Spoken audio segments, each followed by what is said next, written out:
All right, all right, all right. Welcome everyone to another edition of the First and 60 Show, the only Google Plus football show where audibles are okay, but penalty kicks are not.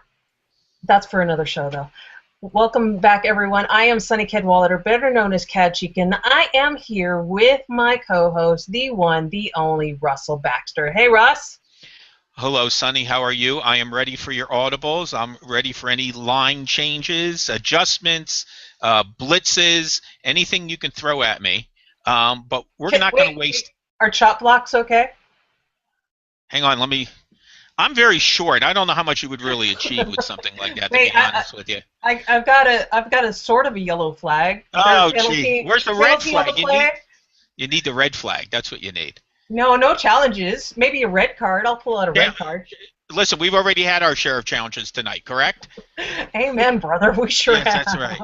But not challenging. I'm not going to waste any time here. The one thing about being in this business for a long time, and I can safely say that, um, it's exciting to see people who have passion and like what they do. And it's amazing because you're about to meet a young lady named Emily Groover, who is a sports writer in Philadelphia. And I'm going to let her wax poetically about yourself. I am very, very pleased to have her on the show tonight. We're going to talk a little Philadelphia Eagles with Emily. Emily, welcome to First and 60, and tell everybody where they can find you on Twitter and all the various things that you do. Welcome to the show.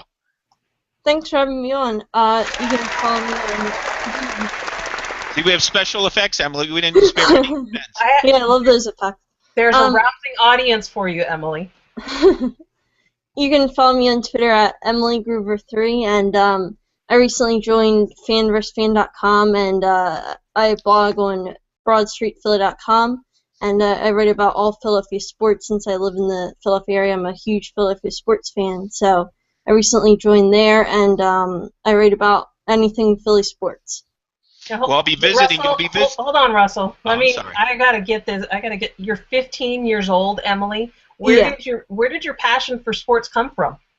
I'm not really sure. A few years ago, I just started writing a few articles, emailing them to friends and family, and then they were saying you should keep doing this, and then I started looking for different websites to write for it, and then I just really got into it and thought that this would be something really fun to do.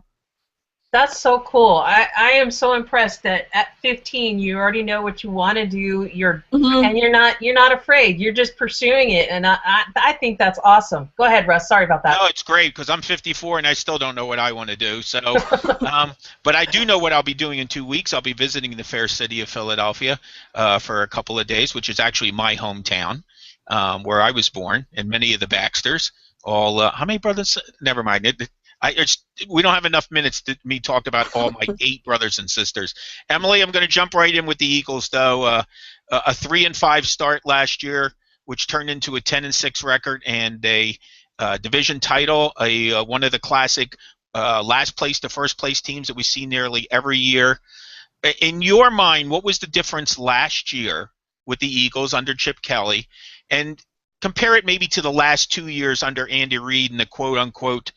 And even though Andy Reid didn't dub them the dream team, we know that was somebody else.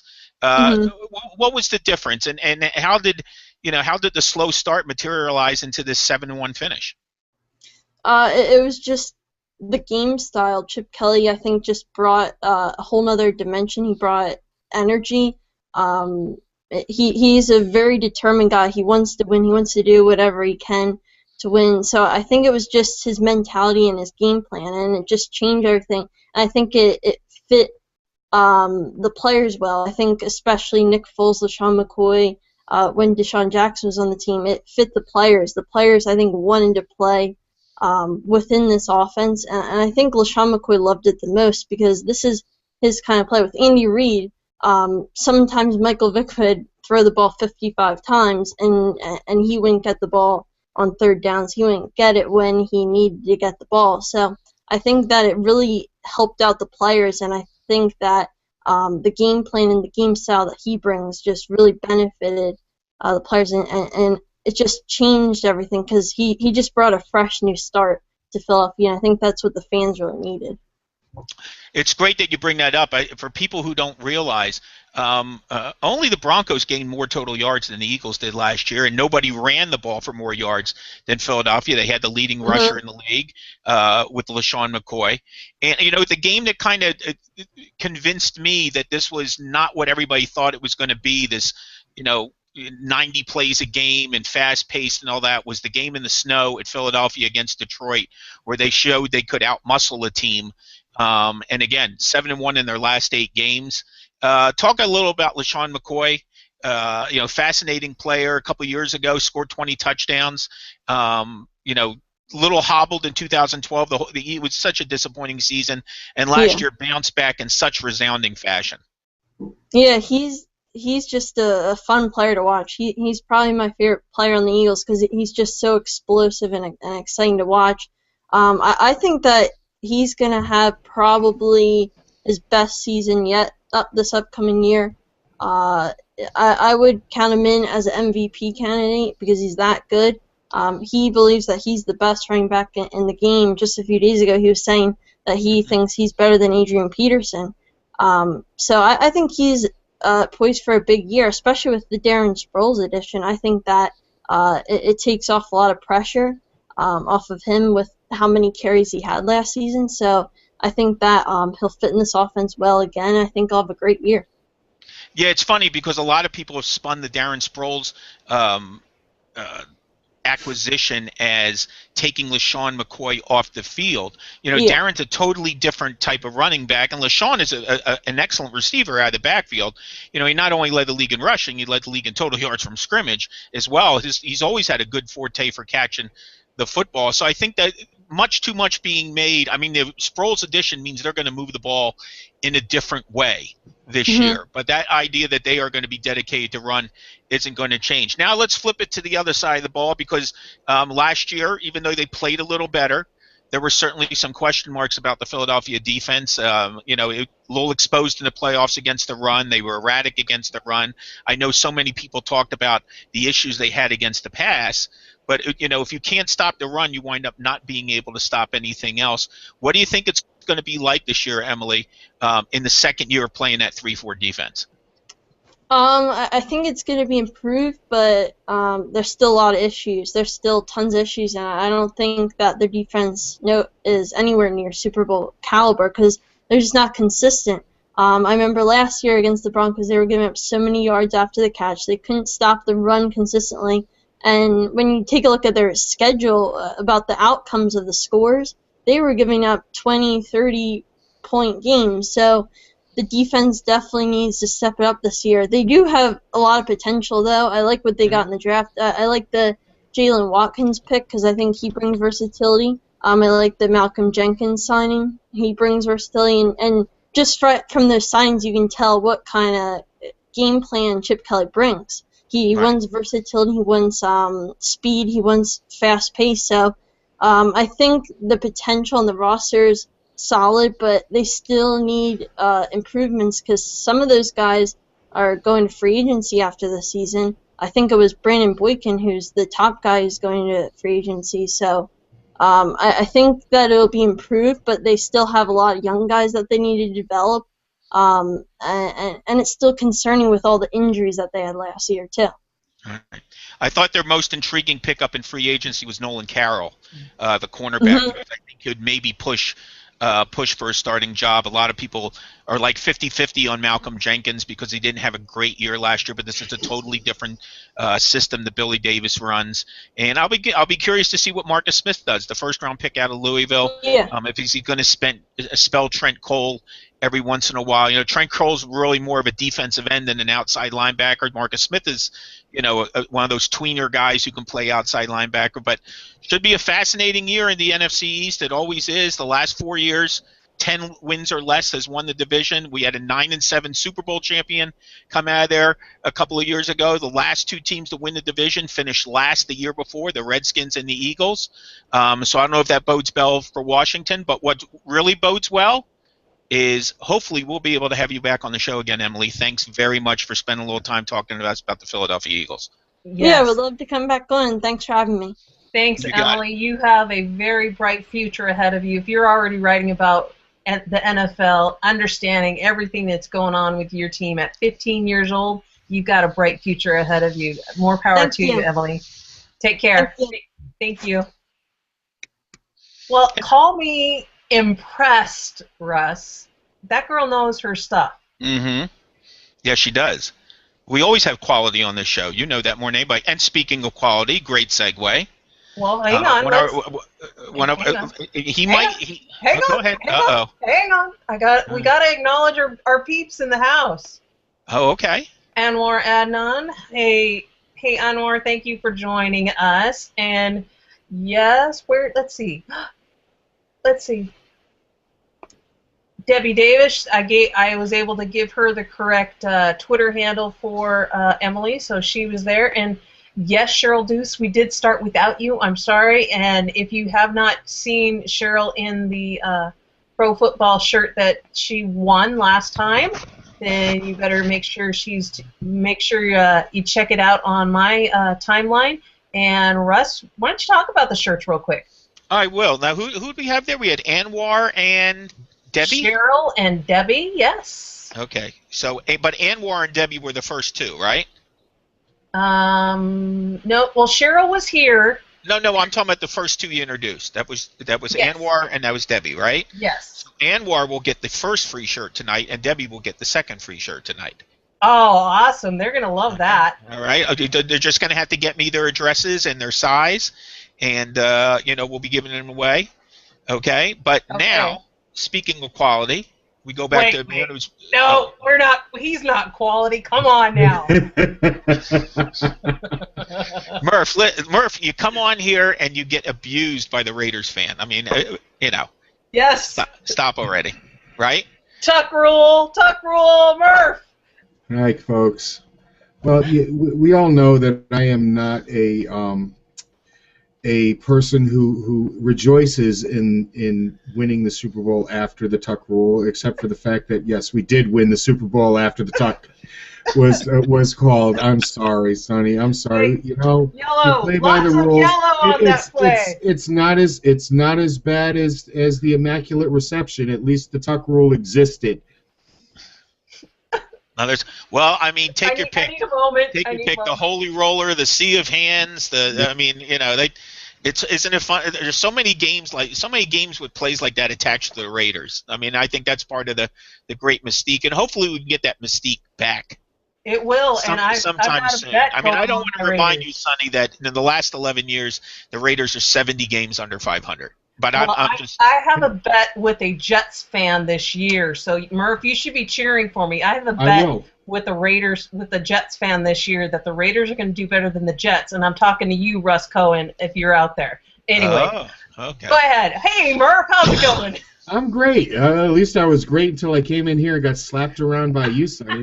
There you go. See, it's always nice to get slapped around by a pretty girl. See, that's what I like about Murph. Murph is detail oriented. Notice that he called out Sonny and did not involve me. Okay. He knows his coverage. He knows how to cover. No, he knows who started. Anyway, Murph, it's great to see you again.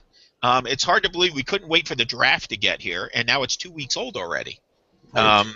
It's pretty amazing. We're in the rookie mini camps and different things that are going on. Just in general overview before, and this is a segment for the three of us before we talk Patriots later in the show for people who are Patriots fans. Murph, what did you enjoy most about the NFL draft this year? When it ended. This was the most painful draft in recent memory. We all work really hard coming up on the draft, working on who we think our team should grab and whatever round. And, with the Patriots, it's always even more involved as to trying to figure out what Bill's going to do. And by the end of the weekend, I'm bald. I really am. I'm bald because I pulled out all my hair. He's done nothing that I wanted him to do once again. And so, no, I was happy when it was over because the way they've stretched it out now, it becomes an insufferably long, painful death. It's kind of like cancer, and it's terrible. And I'm glad when it's over, because then I can relax again and just, take a deep breath and say, it's not your fault, Murph. It's not. It's not your fault. You'll never figure out, Bill, so stop it. And now Goodell wants to make it longer. He wants to stretch it out even more. Milk it. I miss the days when it was 2 days and I had the best party of the year. I had my Super Bowl brunch party every year, and folks would come over. We would have mimosas and Bloody Marys and eat French toast and everything. It was a great party. Whoa. Mimosas, Bloody Marys, and French toast, that doesn't go together, does it? It sure does. But it explains something, though. Yeah, it does. Because back in the day that Murph is talking about, the Patriots weren't very good. No. So, obviously... They had to drown their sorrows. No, it's now becoming apparent that with mimosas and Bloody Marys, that Murph was actually making the picks after the drinks. Yes, I did choose Irving Fryer. Thank you very much. Who actually wound up not having a bad was career. All on me. All right. Okay, well, Sonny, what did you enjoy the most about the draft? I gotta agree with Murph. When it was finally over, I mean, mock draft after mock draft. I mock draft. You needed like a mocktail to drink while you're reading another mock draft. I had some mock turtle soup, as a matter of fact. So it's like mock lobster.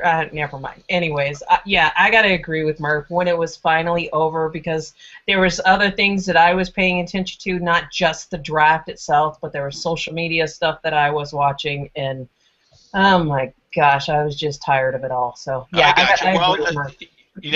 One of the things I was going to ask next, what could have been better, but you guys have already encompassed that in your first answer.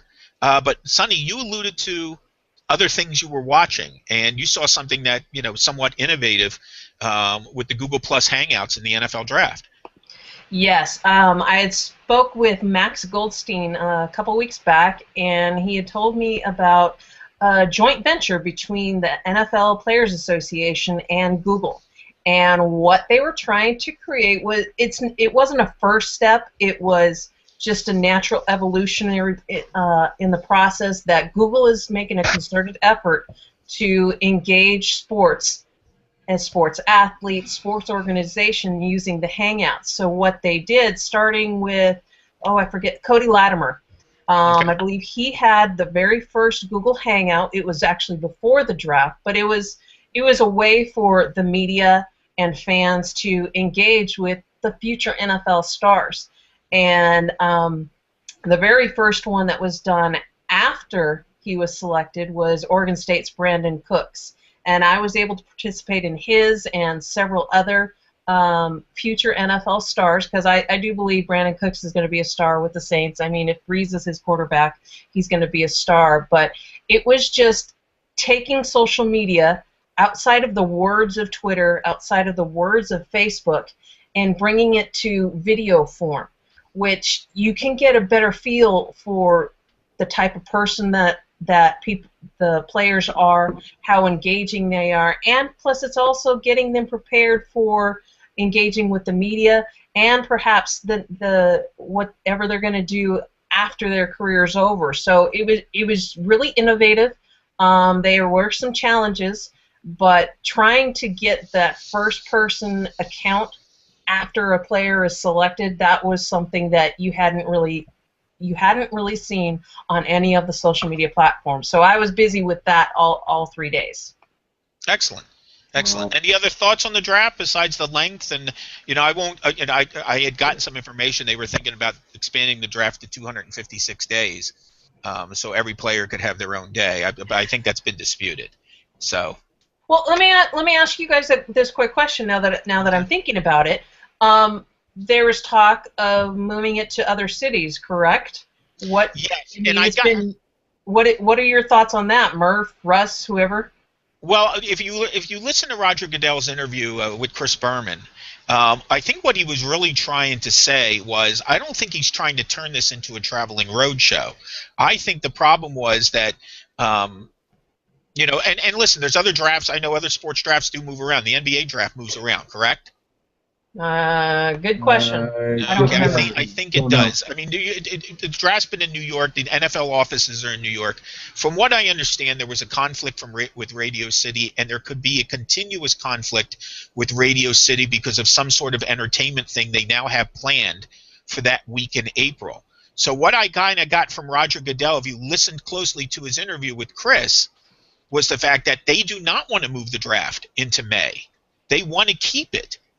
And if it means having to go to another city and keeping it like the third week of April, that's what they plan on doing. I don't think the idea of it is to expand. Now, could they expand it to 4 days?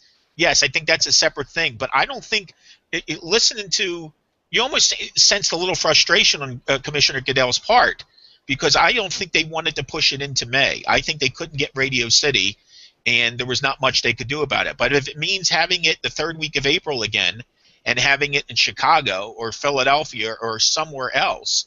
Not crazy about 4 days, but I think the idea is not to delay it 2 weeks. Murph, what are your thoughts? About a movie, I don't have a problem. I don't go to it anyway. I'm sure there are a lot of, it would be nice not to have to look at Jets fans every year. I would be quite happy with that. But no, move it around. Have fun with it. Make it a traveling road show. That's fine by me. They very well could. I mean, it's going to sell out no matter where it goes. Chicago, Philly, take it out west. There was a report. There was a report. Take it to Oakland. There's no other football going on out there. Whoa!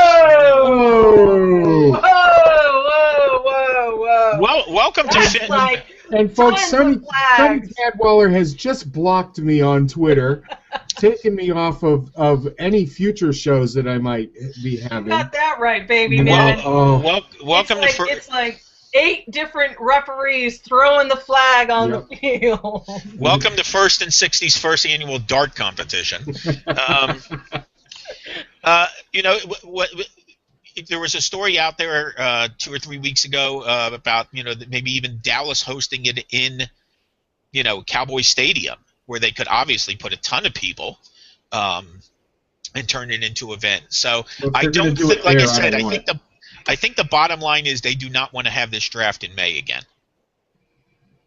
No, but to get back to my point, they should. I would love to see it in Oakland because Oakland deserves that. The fan base deserves it, and it would get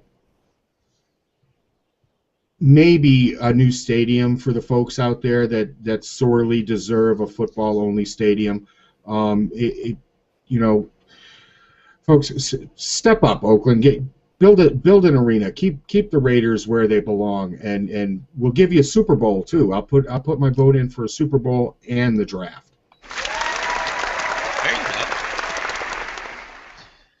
Well, I'm glad you guys are back. You're on my good side now. There you go. Refollowed. There you go. All right. Well, now let's get Murph on here and talk about what Murph is really good at, and that's the New England Patriots. The team that everybody loves to hate. Loves to count out and tried to last year, and lo and behold, 12-4 and back in the AFC title game again. Fell short of the Super Bowl, but back in the playoffs 5 years in a row. 13 straight winning seasons, which I don't think they get enough credit for that. It's tied for the 6th longest streak in the history of this league. 11 straight years of 10 or more wins. I mean, they epitomize consistency. They haven't won a Super Bowl in a while, but I still consider them a reigning dynasty. But first things first, and we'll go right to the first, as in the first round. Murph, what did you think of the pick of Dominique Easley, and more importantly, how does he fit into this defense? I didn't like the pick of Dominique Easley at all. I was shocked when the Patriots decided to go with him. I think defensive line is one of the thinnest portions of this roster.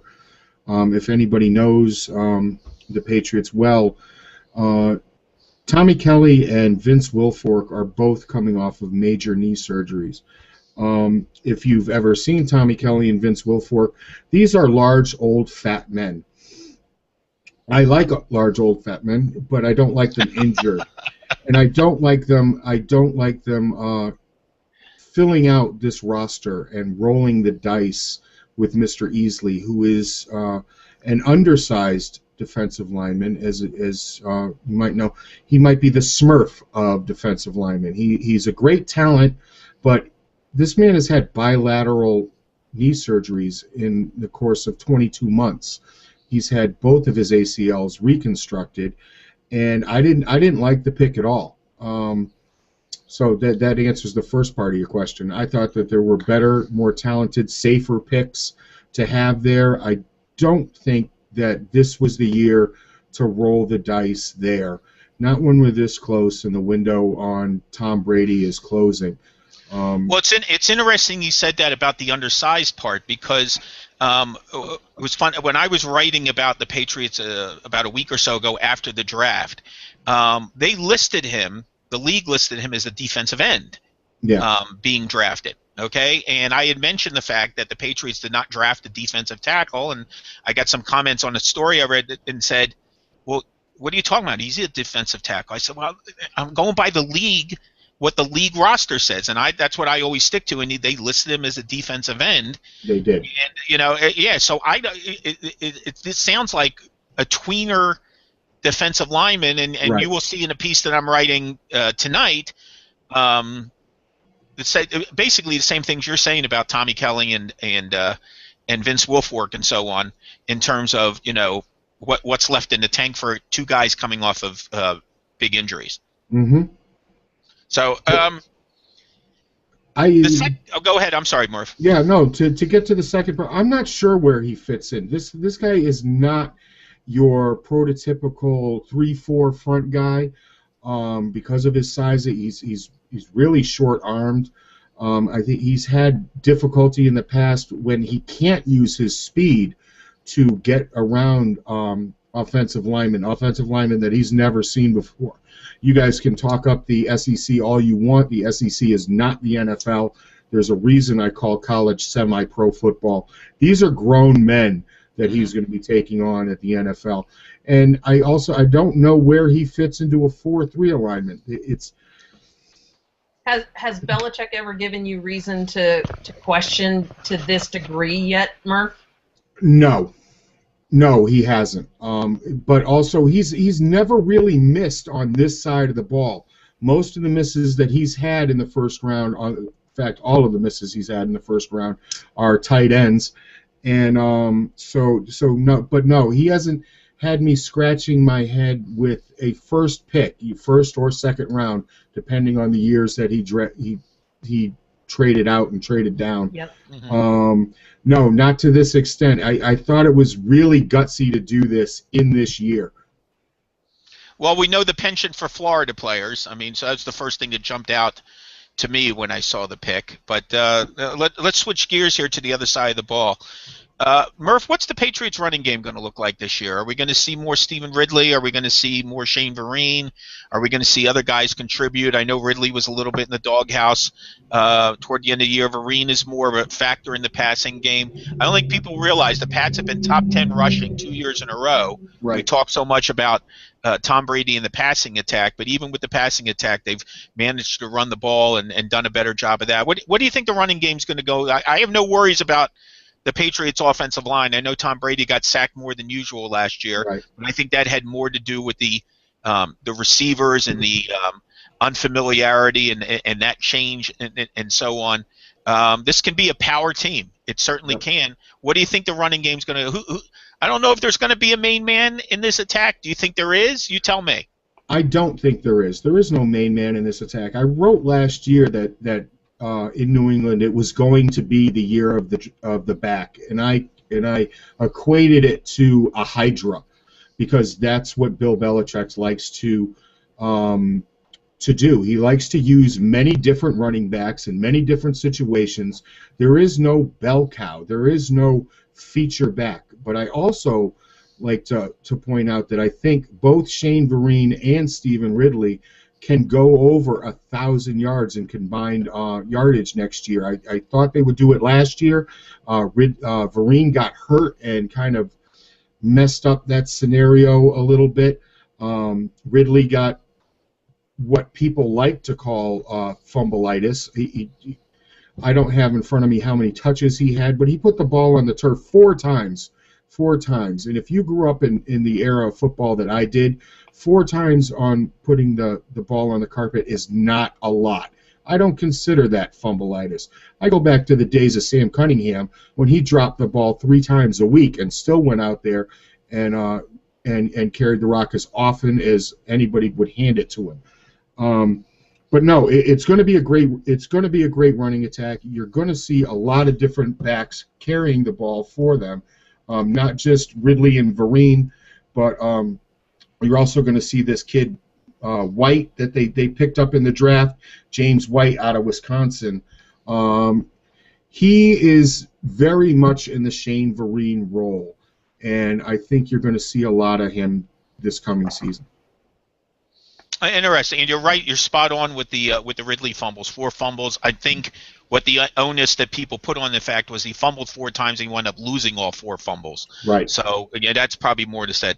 And we'll wrap it up here in terms of the Patriots talk with, it's a question that gets asked eventually every year. So why not waste any time? Anybody in the AFC East ready to challenge this team?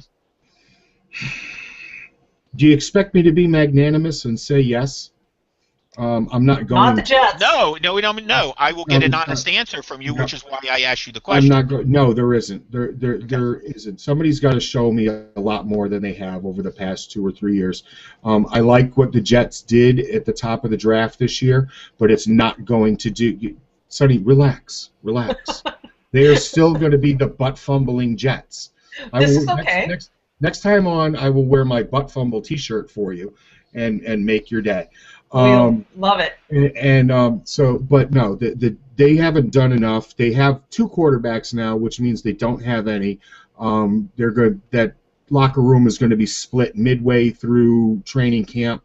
The Bills, I don't know what they were thinking, giving up what they did to move up and draft a very talented wide receiver when they needed so much more.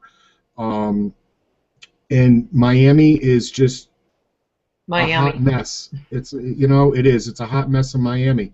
So go and enjoy the cheerleaders, Miami fans, because you're not going to have anything else to cheer about. It's just not. No. I see another 12-4, 13-3 year for the Patriots. It depends on what happens in the middle of their schedule when they go and they play the Lions and the Bears and the Tigers and Flying Monkeys. They could possibly win out in the division again. Well, they've got an interesting thing at midseason. They play 3 straight home games, followed by a bye. So, you want to talk about a team that will be well rested for the second half of the season. That will certainly be the New England Patriots. Doesn't matter, though. Listen, they are where they are because they have a system, they have a plan. Not everybody has the same plan. For fans who get disappointed that they don't win the Super Bowl every year, they're in the playoffs most times. So in this day and age, it's a phenomenal run. And speaking of phenomenal, Murph, thanks for coming on. And the next time I see you, you will be wearing a butt fumble shirt. I will be wearing a butt fumble T-shirt. I will have to check out the men's stores and see if I can find that edition. Oh no, I'll tweet you where you can get your own butt fumble T-shirt, and you'll love it. All right. I'm looking for a no ifs, ands, or butt fumble joke. How's it? Do they have one of those? Hey Murph. Yes, dear. Yes, dear. I'm sorry. Why don't you let everybody know where they can connect with you? Thank you. If you want to read me, you can read me exclusively at thesportsinfusion.net. You can find me on Patriot Central Radio on the Pro Football Central Radio Network. You can also find me. We could be here a while, people. You could find me on Hump Day with Murph and That Sports Chick every Wednesday night on NGN Radio Network. And also, if you follow me on Twitter at tmurph207. I've taken up enough of these wonderful people's time. Thanks for having me on, guys, and I'd love to come back anytime you could have me. Cool. We'll call you in 10 minutes. Hey, Murph. Okay. Yes. What you can do is go into the Google Plus events page, and you can put all of those links to where people can find you right there in the comments, and that'll be the easiest way people can connect with you as well. Thank you. I'll find a teenager to do that. Because I'm just lost. I'm lost, people. Okay, well, take care. I'll do it for you. Okay, thank you. Thanks, Murph. Murph, I'll talk to you soon. You'll get a call in the phone booth, okay? I'm looking forward to it, and I'll see you at Ted's. See you at Ted's is exactly right, okay? All right, let me run through some of these comments because we've got some great viewers out there. Cheryl saying, "I can't believe she is only 15." About Emily. Yes, she was only 15, and she was phenomenal. Let's see. Cheryl, thank you, Cheryl. I love you. She's okay if the Raiders beat the Jets. Debbie says, "Thank you, Russell, for the shirt. She will be in touch." Lynn Abate Johnson. Oh, I love you, Lynn. You guys are so much fun. Makes me want to get back into being a football fan. And thank you, Lynn. I'm trying to look fabulous. I don't necessarily feel fabulous, but thank you for your kind words. Anwar also says thanks to you, Russell. He's an extra large, and I'm sure you will be in touch with him as well. Yes.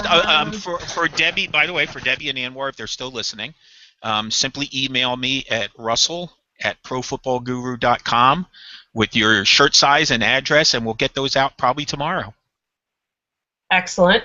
Andrew Hatchett, Mr. Helpful with Hangouts from the user-to-user live community. Montana Rice Young equals Bay Area Holy Trinity. He actually lived in San Francisco for 15 years. Attended. Oh, Andrew, you went to the home games of Oakland? Oh, it's okay. We'll keep you around, Andrew. We'll keep you around. So yeah, what else you got, Russ? Well, actually, just want to remind people to keep an eye on the news. Lots of stuff coming out of the rookie mini camps. Everything's in full swing right now. People, little roster cuts here and there. We're almost, early June in a couple of weeks, and that'll be like almost a mini version of free agency. So keep an eye on. There's always, there's still some veteran players floating around out there. Listen, we saw what the Browns did last week. Getting Miles Austin and Earl Bennett.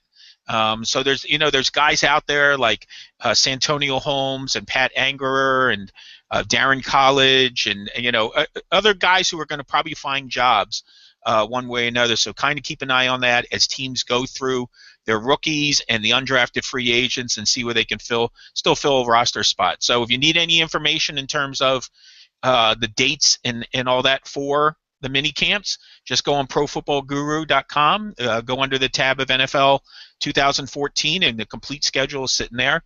And tonight we're going to wrap it up with what Sonny does better than anyone. That's the social shout-out. That's right. It is time for the social shout-out.